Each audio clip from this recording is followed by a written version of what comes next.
So today I attempted to respond to a question that I was asked by a viewer, and I likely made clear water mud.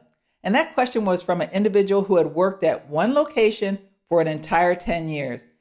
She was a viewer of other videos, and what she realized was that if you worked at one location for a period of 10 years, then you might be at a disadvantage simply because you're going to write one section of 5,000 characters where another individual may worked at 3 locations over a period of 10 years. And if they're smart, they're writing 5, 10, 15,000 characters, all those keywords on and on and on and on about themselves. And you're only going to get to write that little bitty about yourself. Well, cry no more. I have a solution for you. 10 years. That's how long they're going to look at your security clearance. And that's going to take place whether it's just for suitability or whether it's actually for a CAC card with a secret level or higher clearance. You're going to need to be reported on for 10 years, which is why I emphasize that's how much time you should put in your USAJOBS profile. How can you be found highly competitive with one job over a 10-year period? Let's be smart. Let's look at a higher level. The person who has served in the military and is retiring after 25, 30 years, did he or she not have one job? The U.S. Army, the Department of Defense, the federal government, however you want to put it, that one job? In order to fairly assess our service members, it's recommended that they break apart their employment experience into milestones within their career path. First, let me say that 10 years is what is required as part of your security clearance. However, you can list employment prior to 10 years should you choose, understanding that those work skill sets may be dated but still remain of value to supporting the most relevant knowledge, skills, and abilities that you have in addition to your current job.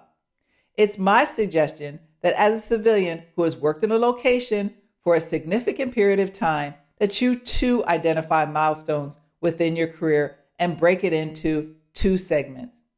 So let's use for an example, you began working at a location and were given an entry-level task. While the job may not have been entry-level as a clerk, you may very well have been a manager, but even those positions as manager have a period of acclimation. And as we grow into the position, we are given greater responsibilities and likely collateral duties that are even outside of that position. Consequently, the most significant shift in your career, that's where you want to break it into. If you aren't lucky enough to have had a job title change or a promotion, possibly your supervisor shifted, or the company was sold or changed its name or integrated into a new system, maybe you're not lucky to have any of that. Everything stayed the same. While your job title might have remained the same, your responsibilities likely did not. Remember, this is the federal government you're applying with. The information that you put in your profile must be verifiable. So in this instance, you're not going to change the location. You're going to keep everything the same. Same business name, same phone number, and so on and so forth. Those facts remain the same.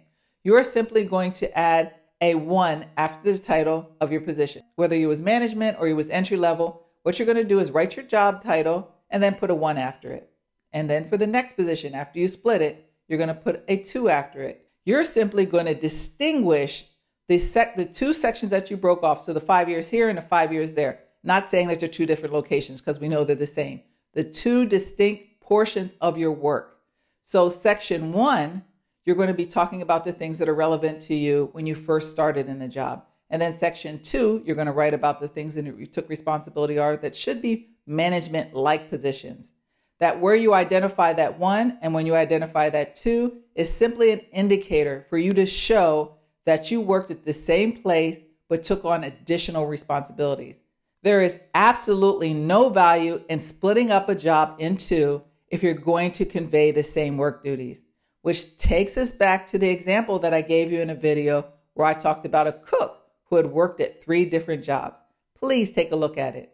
And for my effort to explain this to you, would you hit like and type down in the comment section just in case I'm still confusing you? Because the more you know, the more we grow. Now you see there was no way for me to type that into a response, but I am responding and I will. So keep putting stuff down in the comments and I will get to you. Keep the light on and keep learning. And I see you next time.